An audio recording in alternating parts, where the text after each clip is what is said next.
Welcome to Beneath the Wing. Just like air passing over the wing of an aircraft provides lift, the people we meet can also give us lift in life by sharing their stories of strength and success, connecting us all. Beneath the Wing explores the stories of those connected with the Minnesota Air National Guard's 133rd Airlift Wing with a little humor and learning along the way. I'm your host, Wing Command Chief Mark Legvold.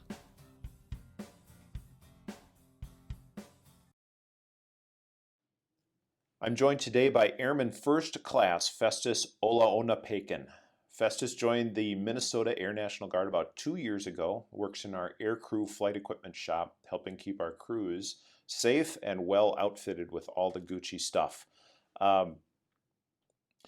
He's also working with us full-time in our recruiting area because that's an area of focus for us and helping us get the very, very best talent that we possibly can into the wing to help keep our planes flying.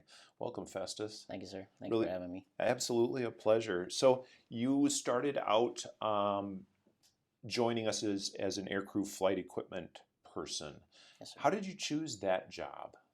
Well, it was one of the job tours I had. I had 3 other options, and CE was one of them, and I think ARMS was another one. So I pretty much was looking at, I wanted to travel, which was one of my main reasons for joining the Air Force. And I was looking into that, and I also want to do something that's not just focus on one task, but multi-task. So I was interested in just working on different equipment at a time, or just doing different, focusing on multiple equipments and just learning new things. So AFE stuck out to me, and CE, I kind of didn't want to work outside because I did that at my previous job, just installing solar energy in a solar panel. So I was like, yeah, I'm not done, and I'm not built for Minnesota weather. So yeah, it can be brutal at times. Yes. And our civil engineers do need to do that work in all the year climates. round, yeah. So aircrew flight equipment, AFE as you've been calling it, you said they travel a lot. And when I said they basically get the equipment ready for our air crews to fly and Yes. be well outfitted, why would we need to bring somebody that's specialized in their equipment once we've sent them out on the road? Just to make sure there's no fault in the equipment, maybe in flight or after the flight, or maybe before coming back home to base, and just to make sure everything is ready and just to perfection that the aircrew can rely on and know that this is there whenever hopefully it doesn't come to that time or accident or whatever. But yeah. And you said you used to work outside. Yes. A lot. Yeah. Installing solar energy, which I'm super interested in talking about here in a bit, but sure. You took a departure from what you had been doing, what you were used to in order to join AFE. What are some of the skills that you learned in that job? Just learn how to measure, scatter heights first, but kind of got over that with the different levels of building. So yeah, my first job was really scary, and it was actually next door to my friend's parents' house. So just climbing on there, and they were looking at me "Oh, be careful, don't fall off." And I was just kind of trying my best. Yeah. But I took it from there, and I learned a lot, how to wire, how to connect the panel to the power, and also wire it to the house. But now I'm not really an electrician, so that's the electrician job. But they mainly just tell us just wire this, check if that's connected, or divide the circuit, and yep. Now it's like secondhand to you? Yes. Or it used to be secondhand to you? Yeah. What's your civilian job now? You've been working with us full-time for a little while. But do you have a new job or a job to go back to? No, not at the moment. I quit my job, which was furniture installation, and I was working for my friend's dad. I've been doing that for a while, a couple of years now, and he's been really good to me because he helped me with that job and also with the time flexibility. Because I go to class, and sometimes class goes from 9 till noon, and he's like, "Oh, you don't have to show up till afternoon, just come by." So that was pretty good of him, and I appreciate him for that. And yeah, I told him I was gonna leave, but I didn't tell him I was gonna join the Air Force because he was like, "Oh, in case if I didn't really make it." So I just held that to myself, and I didn't even tell my friends about that me joining, and they were kind of mad at me after I came back, and I was like, "Yep, I'm in the Army, Air Force now," and yeah. What made you decide to join the Air National Guard? How did you find us, first of all? Because sometimes that's just hard in and of itself. We're a small base in the middle of a big Twin Cities metro area. Yep. How did you find the Air National Guard? I kind of wanted to join in 2014 before I went to college at UND, and didn't really do well in the ASVAB, but also I was kind of nervous about because I actually missed the building and missed my time for appointment, and that was the only time that was scheduled because I was leaving for school like the next week, so it was like, okay, this is the only time I can do this. So all that played into like me not performing well. I was off by like a point just to get the cutoff mark, and I was just like, okay, well, I guess I can look into it in the future, but didn't really focus on it. But I talked to my sister's friend at a wedding like the year before, within the year I joined, and she told me about the Air Force. I actually asked her about the Army, but she was like, oh, under the Army, because she's in the Army. And she was like, yep, join the Air Force. So she told me she was going to contact a sergeant of hers, and the sergeant sent me Sergeant Todd's contact. And I got hold of him, and he was really cool. We had a conversation, and I told him about my past tryout to join, and yeah, he worked with me, and he was a great help, and yeah, helped me find AFE, and I'm happy that I chose that route. Yeah. Now here you are helping new recruits go through that same process. Yes. What's the wisdom that you've been able to share with okay, the youngest members of our 133rd family out here? You get a chance to just have a quick word in their ear. What's the advice you give them? Just focus. Air Force. Everybody joined for a reason, and mine is education. I wanted to finish and take advantage of the education benefit and get my bachelor's degree done. So if everyone else has different reasons for joining the Air Force, so just focus on that and be respectful to others and treat others how you want to be treated, because respect goes a long way for me. And just being kind and know that, okay, you can count on your airman to be there for you whenever you need it, and yeah, just do the best job, because that's what we're here for. Yeah. Great advice to give somebody just starting out. You've been through a lot in your life. I mean, this is you have had an interesting experience growing up. I learned about you, Festus, in that you were born in Nigeria. Yep. And your dad left when you were 2 years old. Yes. Came here to America. What was his goal when he came here? His goal was first get his citizenship, which he got in 2008, I think. And after that, start working on the papers to bring my family over, and which was a long, tedious process, but he didn't really achieve that until I think 2012. Yeah, and the 2012 interview was funny because it was only for my sister and I, so my mom wasn't included on that one because the lawyer advised that it will be easier for the kids to go first, and you can focus on the mom, which worked out perfectly because we got our visa, and my sister and I kind of played this game. We're like, oh, we just lied to our dad that we didn't really get it, just to see the look on his face, and he was just like disappointed, and we're like, oh, we got it, and he was like, don't lie to me right now. I was like, no, we're not lying, we really got it. So yeah, we made the decision for me to come first because I just finished high school, so I came first. My sister was already in college back home, so coming here, it was like, okay, I'm gonna come here and just try to go back into high school or try to go into college if possible, but I wasn't allowed to because of my age. Yeah. So I came here when I was 15, so I had to redo high school, so it's kind of like a revision for me. The only class that was new to me was U.S. history, and yeah, just mainly U.S. history. Help me understand that a little bit. You talked about high school in Nigeria. You finished at age 15. Yes. It's a little different here. We would normally finish when we're like 17. Yes. So you had 2 more years of high school after finishing school in Nigeria and being eligible to go to college there, right? Yes. What was it like going back to a high school, knowing that you'd already finished everything and had, this new experience, but still, it's like did it feel like you were starting over? What would you feel like? I told myself, I was like, you know what, this is a new start in a new country. Just focus and just do the best you can, I guess. And I did. It was funny because I was in the same class, math class, as my cousin, because I went to the same high school as him, Lakeville North. And I was just sitting there watching him, and everybody was kind of struggling with this math problem. And I was just looking at them. I was like, because the teacher didn't really told me to participate. Just she was just like, just observe, first day in class. And I was like, okay. So I was observing. And I was like, I can't really do this. And I was talking to the other, because we have two teachers in the class. Yeah. The other guy he was really close to me, so it was kind of like trying to work me through what they're going through. And I was like, so I was pretty much going along with him. I was like, so you do this, you do that. And he was surprised I actually knew what was going on. And shoot. So they had a discussion afterwards. I'm like, okay, he's really good at this, so we can just like moving on and with the class. And that was my cousin was surprised that I actually knew what was going on. Well, you paid attention in school back home, yeah. right? So I had told him, I was like, yep, if you need help with a math problem, like I got you. Oh, there you go. Yeah. Now suddenly you're the assistant teacher in the Yes. class, huh? How fun was that? So you went through 2 more years in school in Maple Grove. Maple Grove, correct? Osseo Senior High. Osseo, gotcha. Orioles?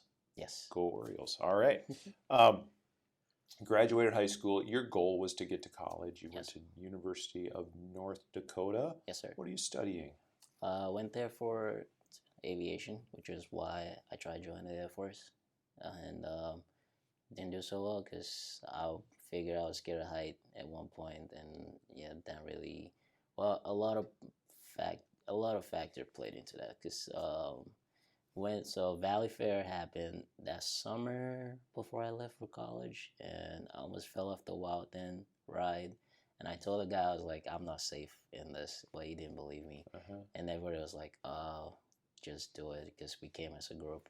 So yeah, first drop, and I pretty much just leaned forward, and I had to grab the guy in front of me because I knew him, and that was the only way to stay safe. So I held on to him for the whole drop, and kind of just sat back down. That would be enough. Yeah. That would be enough. That's some shock right there. Yes. My goodness. And so you decided not to fly because those planes do get pretty high up in the air. Yeah. And switch majors. Decided to go for computer science because my godfather, that's his line of work. And I figured that wasn't really for me because I like working with my hands. So I just left school for a little bit, and UND wasn't really the place for me. And I had a lot of family stuff happening to me during my time there. And so it was like just a roller coaster ride for me during that time period. Yeah. So I decided to come home, take a break, work, save money, because I wanted to actually just pay for class, because I felt like this is me just focusing on myself and actually paying for something that I worked hard for. Really meant a lot to me, and I can really like push myself and like, okay, there's no going back. You already failed once, so you can't fail again, because you actually just putting your hard earned money into this. So yeah, keep pushing through. Yes, sir. Your independence, you mentioned that. Does that come from knowing that your dad is far away? Basically your mom raised you. You had good family structure there, right, in Nigeria. But at the same time, you had to be a pretty independent young man. Yeah. Is that where that came from? What was your big family influence on that?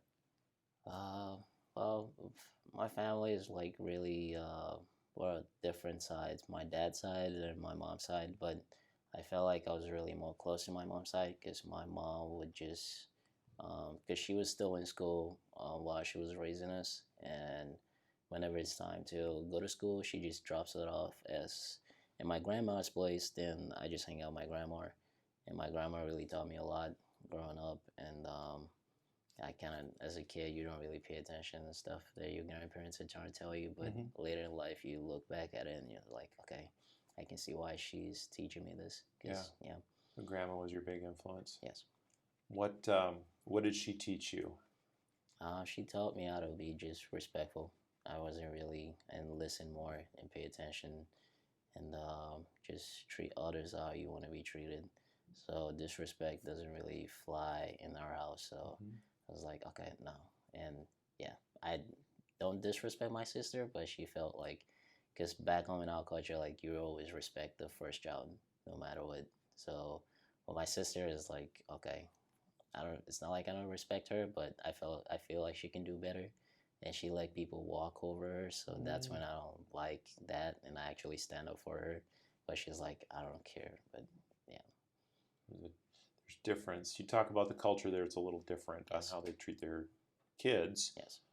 What's the and coming here as a teenager? I mean, you have older eyes than somebody that would have come here with as a child. Yep. What are the big cultural differences between coming into a suburban high school right here in the middle of America in Minnesota, but you just left your home country of Nigeria? What are the big cultural differences, and what do you miss? Well, I miss the food mainly. Freedom, but not really freedom. I guess there's freedom here, but freedom in the sense that's like uh, I can run whenever I want to, or just kind of like you guys go for like a little run for like a mile, just for, I guess, not for fun, but for fitness. But back home, it's like, oh, I can just run freely and nobody's gonna question why I'm running.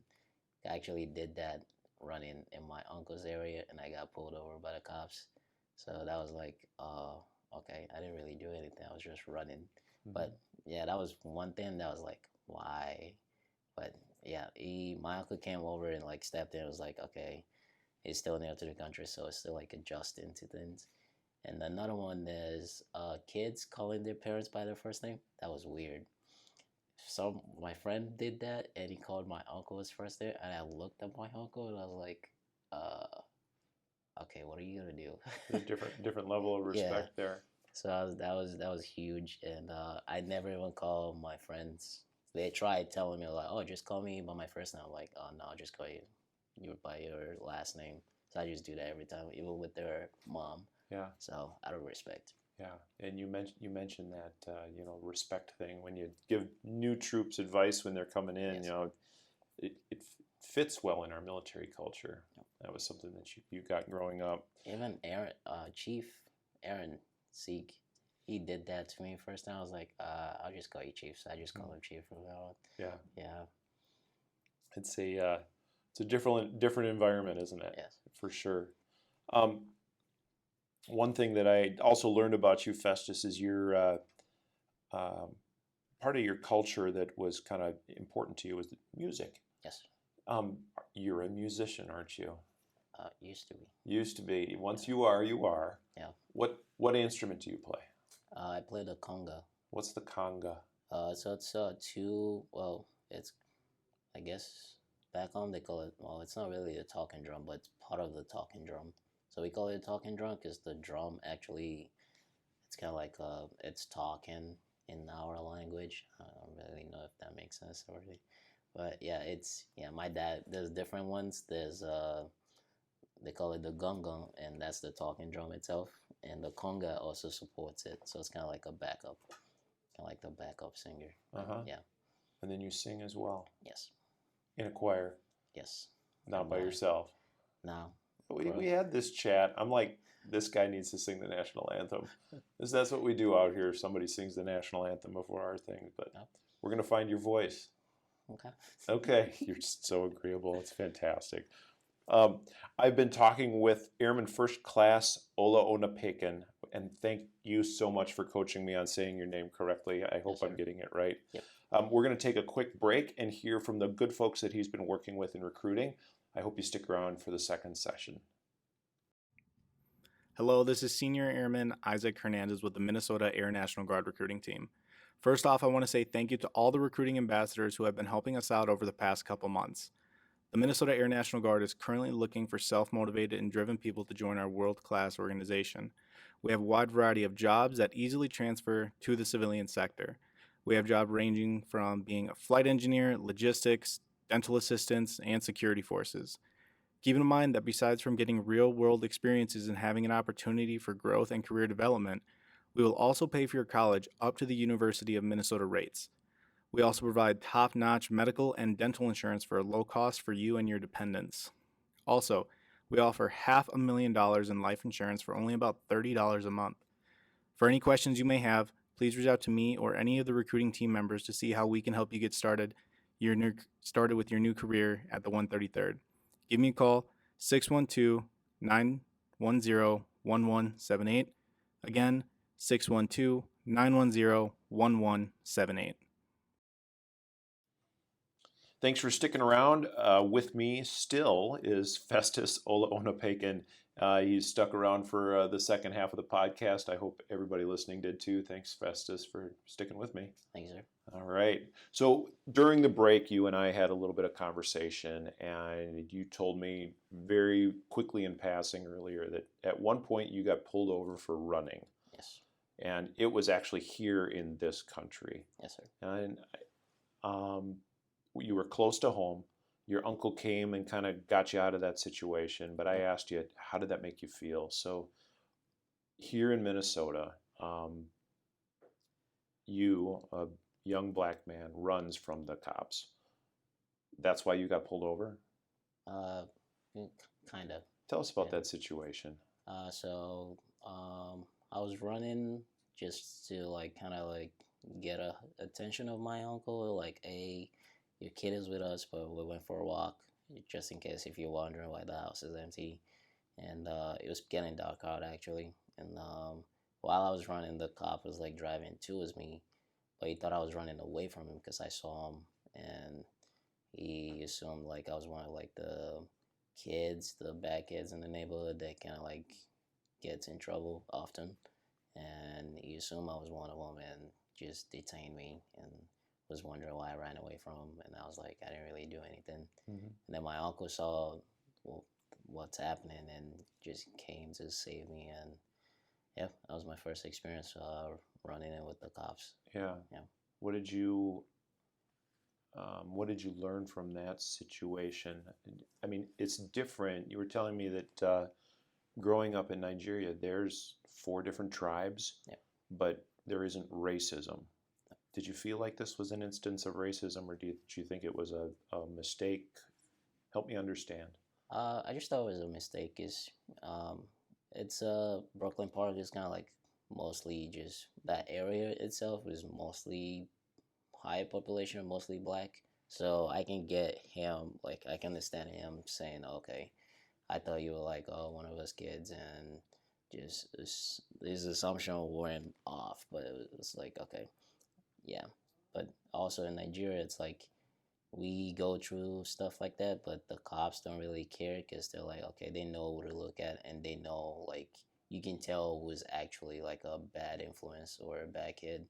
You can really point them out because they hang out in groups. Mm-hmm. So here it was kind of new and I guess different for me, but I didn't really think too much about it back then. Yeah. But just looking at it now, it's okay, I can see why he did that, but still, after I told him I didn't really do anything and he didn't really find anything on me, so, and my sister was actually trying to tell him hey, he didn't do anything, but I was glad that he was able to listen and he checked my records and didn't really see anything on me, so that was pretty nice. All right, so he was just checking. Yep. Okay. No run-ins since then? No. No. No, not really. Just tickets. Some tickets. You should slow down. Well, yeah, I probably should. But actually, it wasn't really. It's when you travel in the middle of nowhere, kind of going to Bemidji mostly Bemidji. I was going to visit my sister in college, and I got pulled over twice in the same town. Well, Festus. Got to stay safe, my friend. Yes, sir. All right. We talked a little bit about culture back in Nigeria, and we know that your dad came here first. Yes. 12 years later, you and your sister got to America, and now your mom is here as well. How long between you guys getting here, you and your sister, and then your mom finally coming? How much time was there?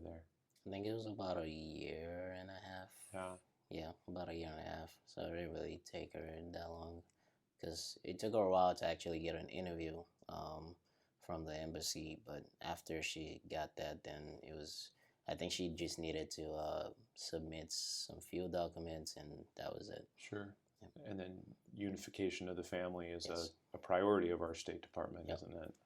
I'm glad that that worked out. Now, Mama's here. Yes. She works as a caterer. Yep. You and I had some conversation about the kind of food that she cooks, Nigerian Yes. food. Take me through this, because we have pretty bland food here in Minnesota. What are the flavors like, and what's your favorite? So my favorite is probably fried rice, but I don't mind the other dishes. But yeah, she does a lot of stuff and tries to like cater to people that really want above and beyond, because you can't really find ingredients and yeah, most of the ingredients for like most foods due to like the I don't know, just shipping and from the border and stuff, or trying to get stuff into the state. Mhm. So yeah, she tries the best she can, and yeah, I just had a job, worked for her other job on Sunday, this past Sunday, and yeah, it was pretty fun, and just helping her out the best I can. Awesome. Yeah. Good. Well, let's do some short answers, shall we? Yes, sir. All right. You know how this works because you've listened to at least one podcast, right? Yep. Stop looking down. These are not trick questions. They're pretty darn easy, right? Okay. Favorite soccer club? Manchester United. Is it soccer or football? Football. If you could have any car, what would you get? Oh, an Audi RS6 Avant. Say again. An Audi RS6 Avant. Good call. Superpower you wish you had? I'll probably say it's a really tricky question. Invisibility. Invisibility. What brings you the most joy in life? Seeing people smile. Throw a smile on people's face. All right. Favorite smell? Lavender is in bed, yeah. All right. Fela Kuti, James Brown, or Michael Jackson? Fela Kuti. All right. I learned about him and his influence on American culture and music. Yep. A style called Afro beats. And while I was listening to his music, and I'm going to just encourage people, go to YouTube, look up Fela, capital Kuti, listen for a little while. Yep. And you will hear the music of James Brown in his music. I was Yep. amazed. And I love James Brown. Funk, jazz, soul. I just found him to be really awesome. Yep. Tell me how you got introduced to his music. I just remember my dad used to play his music along with King Sonny Ade growing up, and my mom started playing that, and I just play some cassette that I have back home, and I do that while I like just do some chores in the house. And yep, his music has always been all like part of like the Nigerian culture growing up, and nobody really knows the last name Kuti. Everybody knows the last name Kuti, and they know the founder of Afrobeat, which you can probably say is Fela Kuti. Yeah, I mean, fantastic music. When I asked you your favorite soccer club, you told me Manchester United. Yes, sir. What got you passionate about them? Understanding that Nigeria used to be a British colony. Yep. Is that what got you in there, or why Manchester? At first, my first club was Barcelona, because that was the only team I could watch back home. Oh, okay. And we didn't really have, well, the power wasn't really always constantly on like it is here, so it was like hard to find games to watch. And whenever it's on, it's like, oh, what's going on right now? So I started watching Barcelona and loved Ronaldinho, the way his playing style was and how he's just amazing with the ball at his feet. And then I watched Manchester United play, and now they got back from a 3-0 defeat and won it like 5-3 before in the span of like 30 minutes. And I was just amazed how incredible that team can accomplish such feat in like that short time frame. So I was like, okay, I'm gonna just keep watching them, and loved Sir Alex Ferguson, and yeah, been a fan of the club for like, I want to say maybe 15 years now. Do you find it hard to watch American football knowing that you're a soccer fan, or is it easy for you? I watch it with my friends sometimes. Like if I'm hanging out with them and they have it on, I'll just watch. But I hate asking questions when I'm watching something, but I can't help myself because I always love learning. So I'm like, okay, why is that a foul? Or why is that a flag? Or just ask random questions. Mm-hmm. And they always try to explain it to me, but I catch on sometimes. But yeah. When you moved here to Minnesota, did you get introduced to hockey then? I got introduced to hockey at UND, which was Weird rules. yeah, weird. They had a lot of weird rules, and I also got invited to my first hockey game, which was at UND by one of the hockey players, because I helped him open the door to get his gear into the. Because we lived on the same floor, Yeah. and we became friends since, and he was a pretty cool defender. And I actually got him to like smash one of the opponents right in front of me, so that was pretty awesome. It's different than soccer, isn't Yeah. it? Festus, you're not the youngest person that's in Airman First Class out here. You're a little bit older, a little bit more experienced. Yeah. And already you've done a lot of really neat stuff. You've gotten to travel a little bit with the military. Yes. You've got a great job that you're going to be going back to after working on a recruiting staff. Yes.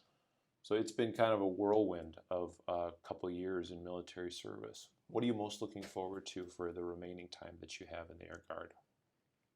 Looking forward to like mainly what I can bring to the AFE like crew, and also like just do the best I can.